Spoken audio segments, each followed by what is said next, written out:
Hello प्यारे बच्चों, इस वीडियो में कक्षा 4 की स्टेप इनटू इंग्लिश का lesson first stronger together lesson का अपन अध्ययन करेंगे। इसमें मीनिंग्स, एक्सप्लेन और क्वेश्चन आंसर को भी देखेंगे। आप हमारे चैनल को सब्सक्राइब करें, लाइक एंड शेयर करें और साथियों के साथ भी अपन उसको शेयर करें। तो इस लेसन को अपन बहुत ही सरल तरीके से पढ़ेंगे। तो सबसे पहले इनके शब्दार्थों को जान लेते हैं, कठिन शब्दार्थों को। सनी धूपदार, पार्क बगीचा, रन दौड़ना, डार्क अंधेरा, लीव्स पंक्तियाँ, साइट नज़ारा, sweet Madhur, tweet चहचना। Let us explore. If you look around, you will find some things that are one of a kind. They are unique and difficult to replace, whereas there are some things that are so many that you cannot count. आप चारों ओर देखेंगे तो कुछ ऐसी वस्तुएं हैं जो अपने प्रकार की एक ही है, जिसको अपन बदलना मुश्किल होता है, जबकि कुछ वस्तुएं ऐसी हैं जिनको अपन गिन नहीं सकते हैं। जैसे अपन write down some things like this in the box below. दो बॉक्स दे रखे हैं। One of a kind things, एक ही तरह की जो चीज़ है उनको इस बॉक्स में लिखेंगे। और है सो मनी, जो बहुत सारी चीज़ें हैं उनको इस बॉक्स में लिखेंगे। जैसे सन, हिमालय, मून, महाभारत और गंगा रिवर। इसमें आएगा rice grains, stars, schools, animals, stars. ये बहुत सारी चीज़ें हैं जिसको अपन गिन नहीं सकते हैं। और फर्स्ट वाले बॉक्स में जो चीज़ें हैं उनको अपन गिन सकते हैं। Let us read. Here is a rhyme about some things that are one and some that are many. यानी इस पोएम में ऐसी वस्तुओं के बारे में जानेंगे जो बहुत ही कुछ हैं और जो एक वस्तु है। तो अपन पोएम को पढ़ते हैं। A boy plays in a sunny park, but many boys run till it's dark. A tree stands tall with leaves so bright, but many trees make such a great sight. One little bird sings so sweet, but many birds chirp and tweet. यानी एक लड़का जो धूपदार बगीचे में खेलता है, किंतु बहुत सारे लड़के ऐसे हैं जो अंधेरे होने तक भी दौड़ते हैं। यानी एक और अनेक इसमें अपने को जानकारी मिल रही है। एक चमकीली पत्तियों का एक पेड़ जो खड़ा रहता है, बल्कि बहुत सारे पेड़ इतना अच्छा दृश्य बनाते हैं। और अगली लाइन का अर्थ होता है, एक छोटी चिड़िया बहुत ही मधुर गीत गाती है, जैसे कोयल। और किंतु बहुत सारी चिड़िया ऐसी है जो चीं चीं करती और चहचहाती हैं। इन लाइनों का ये अर्थ होता है। अब इनमें अपन पहले कठिन शब्दार्थ को देख लेते हैं। फ्लावर फूल, रेड लाल, ब्लू नीला, डांस नाचना, ड्यू ओस, स्टार तारा, नाइट रात, हाई ऊंची, स्काई आकाश। तो इस पोएम की लाइनों को अपन पढ़ते हैं। A flower blooms in red and blue, but many flowers dance with dew. One star shines in the night so high, but many stars twinkle in the sky. पहली दो लाइनों को अपन देख लेते हैं। इन लाइनों का अर्थ होता है कि एक फूल जो लाल और नीले रंग में खिलता है, जैसे कार्डिनल फूल है जो लाल और नीले रंग में खिलता है, लेकिन बहुत से फूल ऐसे जो ओस के साथ साथ भी नाचते हैं। वन स्टार वाली दो लाइनों को देखते हैं अपन स्काई तक। एक ऐसा तारा है, ध्रुव तारा, जो बहुत ही ऊंचा चमकता है, लेकिन ऐसे तारे जो कई ऐसे तारे जो आसमान में टिमटिमाते हैं। इन लाइनों का ये अर्थ होता है कि एक फूल जो लाल और नीले रंग में खिलता है, जो कार्डिनल है, लेकिन बहुत से ऐसे फूल है जो उसके साथ भी खिलते हैं। और एक ऐसा तारा है ध्रुव नाम का, जो बहुत ही ऊंचा चमकता है, लेकिन बहुत सारे ऐसे तारे जो भी आसमान में टिमटिमाते हैं। तो इस पोएम में ये अपने को पता चल रहा है कि एक और अनेक चीज़ें हैं। अगली लाइनों को देखते हैं। One small fish swims in the stream but many fish sparkle and gleam. One bright kite flies way up high but many kites colour in the sky. तो शब्दार्थ को देख लेते हैं। स्मॉल छोटा, फिश मछली, स्ट्रीम छोटी नहर, ब्राइट चमकीली, काइट पतंग, कलर रंगना।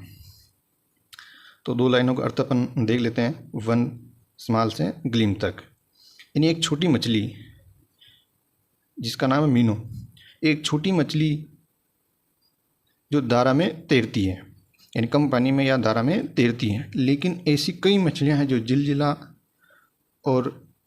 जिलजिला पानी में और चमकती हैं, और एक चमकीली पतंग जो बहुत ऊपर उड़ती, लेकिन कई पतंगे आसमान को रंग देती हैं। इन लाइनों का अर्थ होता है कि एक मछली जो धारा में तैरती है और बहुत सारी मछलियां जो झिलमिलाती हैं, और एक पतंग बहुत ही ऊपर उड़ती, लेकिन कई पतंगे आसमान को रंग देती हैं। इन लाइनों में ये पता चल रहा है कि एक और अनेक चीज़ें। अपन आगे देखते हैं। Let's learn new words, let's learn some new words and make sentence use them. One sentence is made for you. यहाँ पर कुछ वर्ड्स देखे हैं जिनको अपन सीखते हैं और उनका यूज़ करते हुए अपन एक सेंटेंस वाक्य बनाएंगे, और एक वाक्य पहले ही बना हुआ है। थिंग्स टू सी, दृश्य। वाक्य है the site of the sand dune is beautiful, यानी जो देखने योग्य दृश्य है। इस वाक्य का अर्थ होता है कि रेत के टीले का एक बहुत ही सुंदर दृश्य है। दूसरा है chirp, short high sound of birds, इसका अर्थ होता है चींची करना। और वाक्य बनेगा the kicks chirp softly in the nest, यानी चूजे घोंसला में धीरे धीरे चहचहाते हैं। अगला है Bloom, the way in which a flower opens. Bloom का अर्थ होता है खिलना। Flowers Bloom in the spring, यानी वसंत ऋतु में फूल खिलते हैं। टू शाइन ब्राइटली का अर्थ होता है मिलना। नीचे वाला लीप, टू जंप हाई, इसका अर्थ होता है उछलना। सेंटेंस बनेगा my friends leap on the grass, यानी मेरे दोस्त घास के ऊपर उछलते हैं। ग्लीम, टू शाइन, चमकना। स्टार ग्लीम ए नाइट, यानी तारे रात को चमकते हैं। तो लेट्स अस डू इट, ये जो लेसन के क्वेश्चन है उनको अपन जान लेते हैं। Select the correct option for the following question. पहला क्वेश्चन है what do many boys do in the poem, यानी कविता में बहुत सारे लड़के क्या करते हैं। स्लीप टिल डार्क, यानी सोने तक वो अंधेरा होने तक सोए। रन टिल डार्क, अंधेरा होने तक दौड़े। सिंग्स सो स्वीट, बहुत ही मीठा गाओ। डांस विथ ड्यू, और उसके साथ नृत्य है। यानी जो कविता के अंदर जो अपन लड़के क्या करते हैं, इसके अंदर आएगा रन टिल डार्क, यानी अंधेरा होने तक दौड़े। अगला क्वेश्चन है दूसरा, which word in the poem means to shine brightly, यानी चमकना का अर्थ कौन से शब्द में है। ब्लूम, लीप, स्पार्कल, चिर्प, इसका आंसर होगा स्पार्कल, यानी चमकना स्पार्कल का अर्थ होता है। तीसरा, what is the plural of fish in the poem, यानी फिश का प्लूरल क्या होगा? फिशेस, बी वाला आंसर होगा। चौथा, which pair of words form the poem synonyms? Bright, dark, gleam, sparkle, leap, sit, chirp, silent. तो इसका आंसर होगा ग्लीम, स्पार्कल, यानी चमक, चमकना। अगला क्वेश्चन है, a flower blooms in red and blue, what does the word bloom mean? यानी bloom का अर्थ होता है खिलना, तो ऐसे ही इन चारों ऑप्शनों में किसका अर्थ होगा? To fall off, to open fully, to dry up, to smell sweet, यानी गिर जाना, पूरी तरह से खोलना, सूख जाना, मीठी गंध आना। तो इसका ऑप्शन होगा टू ओपन फुली, बी वाला। सेकंड क्वेश्चन है, match the following pairs synonyms. Column A, column B. Gleam का होता है स्पार्कल, चिर्प का होता है ट्वीट, लीप का होता है जंप।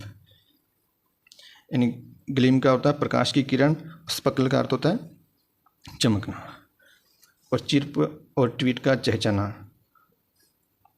और लीप और जंप, लीप का होता है छलांग और जंप का कूदना।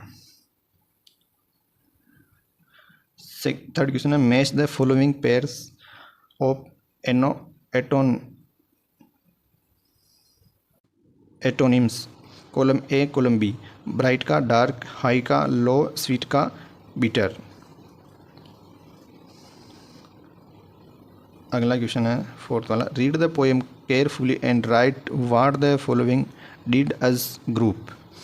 यानी अपने को पोएम में सावधानीपूर्वक पढ़नी और उनको समूह में क्या क्या करा, उन लाइनों को अपन यहाँ देखेंगे। Boys, they run till it's dark. इन अंधेरे होने तक बच्चे दौड़ते हैं। Trees, they make a great sight, यानी महान दृश्य बनाते हैं। कौन? पेड़। Birds, they chirp and tweet, चहचहाते हैं। कौन? पक्षी। Flowers, they dance with dew, यानी उसके साथ फूल नाचते हैं। Stars, they twinkle in the sky, आकाश में तारे टिमटिमाते हैं। अगला क्वेश्चन देखते हैं, what are some things you do in groups. यानी अपन ग्रुप में क्या काम करते हैं उनको यहाँ लिखना है, कौन कौन से काम करते हैं। तो पहला काम अपन इसमें लिखा हुआ ईट मिड डे मील, यानी जो मध्याह्न का अपन भोजन खाते हैं उनको अपन साथ मिलकर खाते हैं। तो अगला अपन लिख देते हैं dance, go on picnic, play games. छठा क्वेश्चन है, when things are found in group we give them a collective name. यानी इसमें जो समूह वाली वस्तुएं हैं उनको अपन समूहवाचक नाम देते हैं। For example, we would say she gifted me cute, think how you would you use the following phrases in sentence. पहला है ए बंच ऑफ की, इन चाबियों का गुच्छा। A bunch of keys is hanging on the wall, इन चाबियों को गुच्छे को अपन दीवार पर लटकाते हैं। समूह वाली चीज़ें बता रहे हैं। A herd of cattle, the dog barked at a herd of cattle, यानी कुत्ते मवेशियों के झुंड पर भौंकते हैं। ए पाइल ऑफ स्टोन्स, यानी पत्थरों का समूह है। Parth was sitting on a pile of stone, यानी पार्थ पत्थरों के ढेर पर बैठा था। अगला है ए कॉलोनी ऑफ एंड्स, चींटियों की बस्ती। A park of ants is near the wall, यानी बगीचे के पास चींटियों की बस्ती है। अगला प्रश्न है, read the following words, bright sight here GH is silent, इन ब्राइट और साइट में GH साइलेंट है, ग silent. Can you find more words like this? क्या ऐसे शब्द और अपन को खोजने हैं जो अपन रेड अक्षरों में लिखे हुए हैं? Right, night, fight, light. आठवां क्वेश्चन है arrange the following words in the alphabetic order. जैसे ये वर्ड दे रखे हैं जिनको अपने को पहले अल्फ़ाबेट के अनुसार इनको अरेंज करना है। तो पहले आएगा bird, blue boy, dew fish, flower kite, red star, tree. अगला प्रश्न है do you go to the market with your parents to buy groceries for home? Have you notice how much we buy for 1 month? यानी आपके माता पिता बाजार जाते हैं तो एक महीने का जो सामान खरीदते हैं, क्या क्या खरीदते हैं वो इसमें देखेंगे। Go home and look around you, make a list of grocery items that you see and decide how much you will buy the next time you go to the market। यानी अपन जो मार्केट में जाते हैं सूची बनाकर जाएंगे अगली बार तो क्या क्या चीज़ें अपन खरीद कर लाएंगे। तो items, how much do we needed for month, यानी एक महीने के लिए अपन कितना सामान खरीदते हैं। तो पहला है शुगर, वी नीड 3 किलोग्राम, यानी अपने को 3 किलोग्राम की शक्कर की ज़रूरत है। Oil, we need 5 litre. Rice, we need 5 kg। Salt, we need 2 kg। Soap, 1 need 4 bar. Milk, 1 litre. Biscuit, we needed only 1 packet. Red chilli, we need 1 kg। Turmeric, we need half kg। Toothpaste, we need एक tube.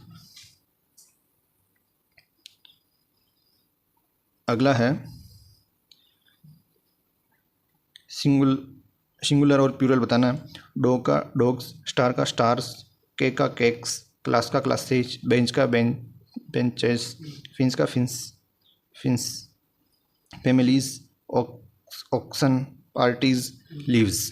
तो बच्चों इस lesson के सारी question को अपन अच्छी तरह से हल किया और आपको चैनल वीडियो अच्छा लगा हो तो लाइक करें, सब्सक्राइब करें।